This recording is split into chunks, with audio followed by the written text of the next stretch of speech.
Olá, seja muito bem-vinda a mais esse vídeo aleatório. Canal errado. Bem-vindos, meus queridinhos. Como ao contrário da nossa crença, a pandemia não acabou magicamente com o bater da meia-noite no ano novo. O país ainda tá pegando fogo e o nosso querido chefe da nação ainda não levou um tiro. Ali ia cravar uma faca ainda de uma maneira mais ou menos correta, mas não total. Eu acho que nós temos que reconhecer que em algum momento nós falhamos muito. Eu decidi começar o ano no canal com um vídeo um pouco mais leve, então vamos falar de bobagem. Hoje nós vamos falar de Bridgerton. Bridgerton é uma série americana de época baseada na série de livros do mesmo nome da Julia Quinn e produzida pela Shonda Rhimes. É basicamente uma história passada na regência britânica. Tipo Jane Austen, mas mais água com açúcar, acompanhando aí a família Bridgerton e suas altas aventuras na High Society. Bando de burguês safado! E o único motivo pelo qual a gente vai falar de Bridgerton hoje é porque eu quero. E porque eu maratonei a série. E gostei de algumas coisas, mas teve muita coisa que me irritou também. Que toda vez que aparecia eu tinha vontade de desligar aquela merda. E se eu não puder dar um faniquito no meu canal sobre série nova da Netflix, no meio desse caos generalizado, eu não posso nada também. Então se você é uma dessas pessoas cult que só consome conteúdo filosófico, cabeçudo e não gosta de entretenimento da massa, dá licença que agora a gente vai curtir uma alienaçãozinha.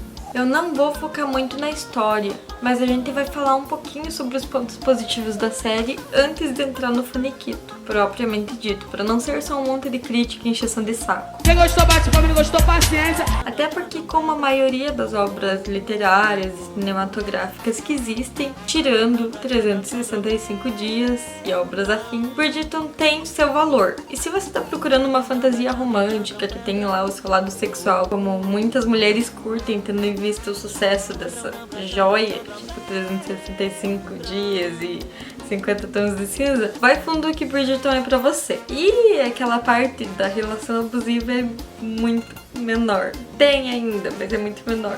Eu não li os livros porque, sinceramente, não é o tipo de obra que eu curto. Mas falando da série, eu gostei muito da cinematografia que eles fizeram. Gosto do enquadramento das cenas ser bem pensado, as cores são muito vibrantes, é uma delícia de você assistir. E em partes o roteiro até que é interessante.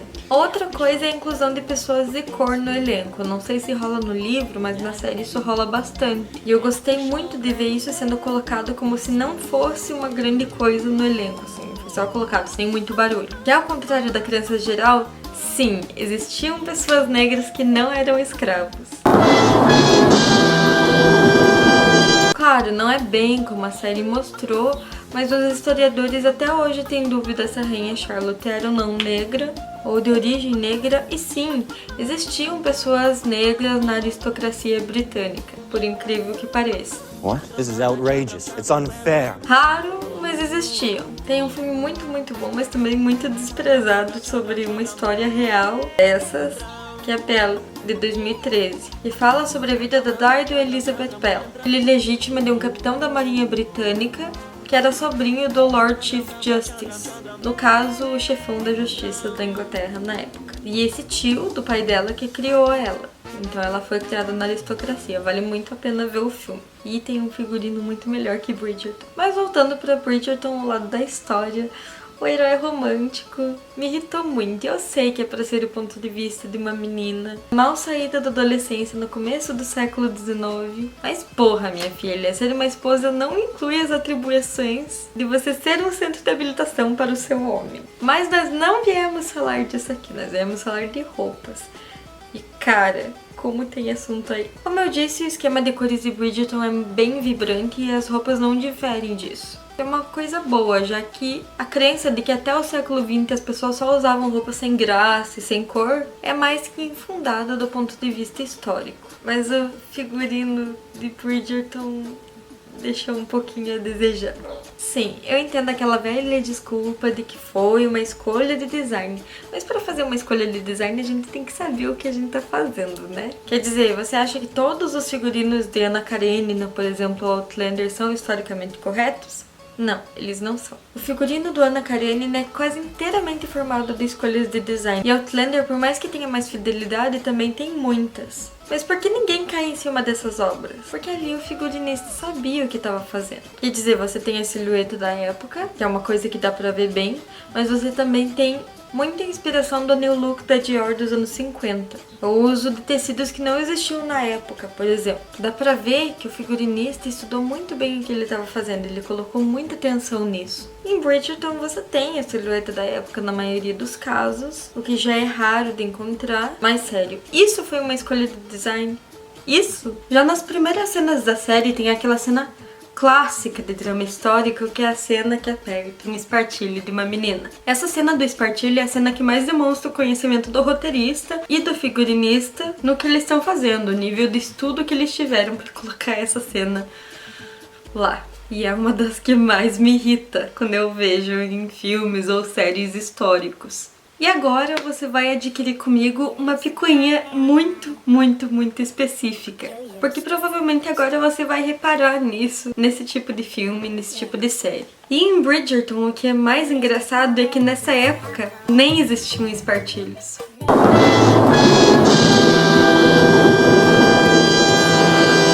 E aí você me pergunta, mas o quê? Como assim todas as mulheres de antigamente não usavam espartilhos? Antigamente é um período meio longo, né? Veja bem, na época de Bridgerton, a silhueta era essa, a moda império. Como você pode perceber, os vestidos eram acinturados logo abaixo do busto e dali pra baixo eles eram bem soltos. A ideia era fazer da moda um negócio mais natural possível, mais pastoral possível. E aí eram isso e boininhas assim e penteados meio horrorosos que eram a moda da época. E eu entendo que você não vai querer ver a sua heroína romântica usando isso, mas funcionou pra Anya Taylor-Joy e a Jennifer Healey, quando ela fez o Orgulho e Preconceito de 1995. Além disso, se você vai retratar a silhueta da época, para dar pelo menos um pouquinho de fidelidade para a história, como eles aparentam querer em Bridgerton, pra que você vai colocar um espartilho nisso aqui e apertar? Nem ia aparecer!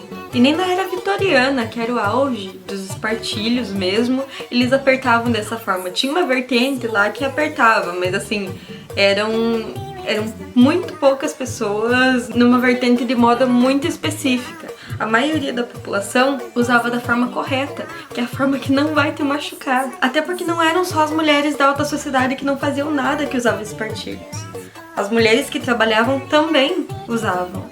E não, apesar das milhares de entrevistas de atrizes contando como os espartilhos doem e eles mudam os seus órgãos de lugar, eles foram lá e mataram a família delas e tocaram fogo na casa delas, os espartilhos na verdade foram feitos para ser razoavelmente confortáveis. E caso não tenha ficado claro, não é para usar um espartilho apertado dessa forma, tá errado.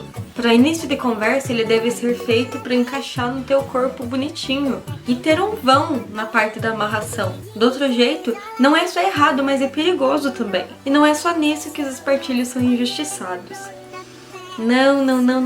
Eles também são mostrados machucando a pele delicada das protagonistas, como um instrumento de opressão que na realidade eles nunca foram. Outra coisinha que nunca é mostrada?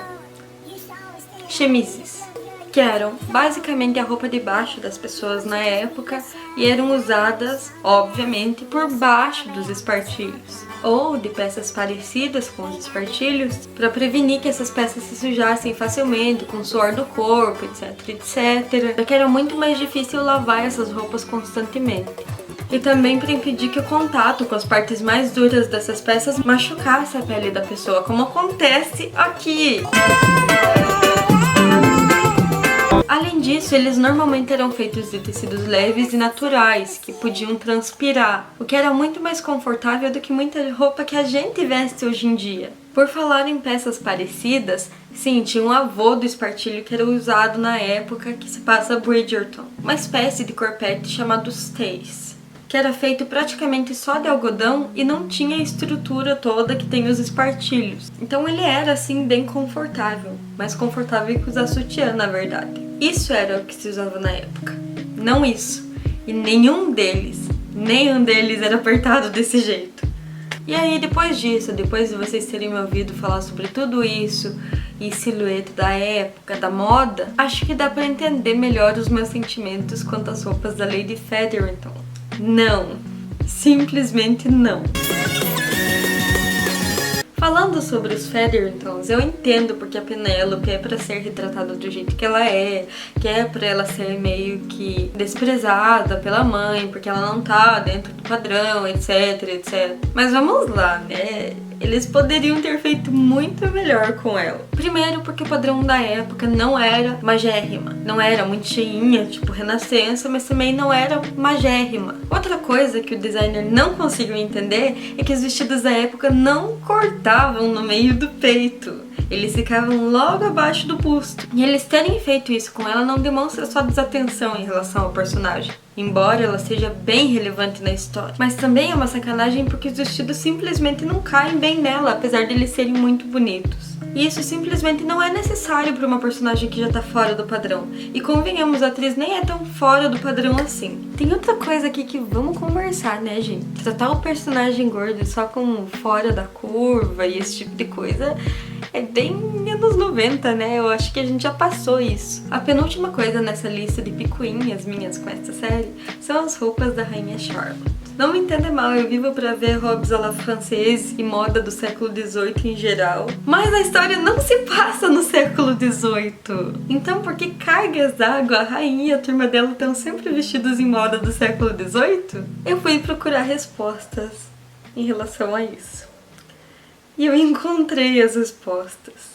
São insatisfatórias, mas são respostas mesmo assim. A figurinista Ellen Miroinek disse em uma entrevista que a Rainha Charlotte nunca trocou a silhueta do século XVIII. Deixa de ser mentirosa, bicha! Que é uma mentira. Sim, era comum que mulheres mais velhas usassem roupas que já não estavam, mas estão na moda, e que não seguissem as tendências da moda. Isso era visto como uma questão de bom gosto. Mas não, ela não usava roupa de 40 anos atrás também. Até porque ela era rainha, e a moda sempre foi muito importante na aristocracia como forma de afirmação social, de afirmação do status. E dá pra ver nos retratos dela, de quando ela já estava mais velha, que sim, ela estava utilizando roupas que estavam na moda no século XIX, já no começo do século XIX, no caso. Então não, mais uma vez, não. E por último a gente vai falar do cabelo. Cabelo, dá pra entender por que exatamente eles não quiseram reproduzir penteados da época da regência, como a gente falou sobre isso. Mas por que isso? Isso? Sério, a Heloise é a personagem que usa roupas mais acuradas pra época e fizeram isso com o cabelo dela? Tipo, sério, o que é isso? Eu só... chega. Now the world don't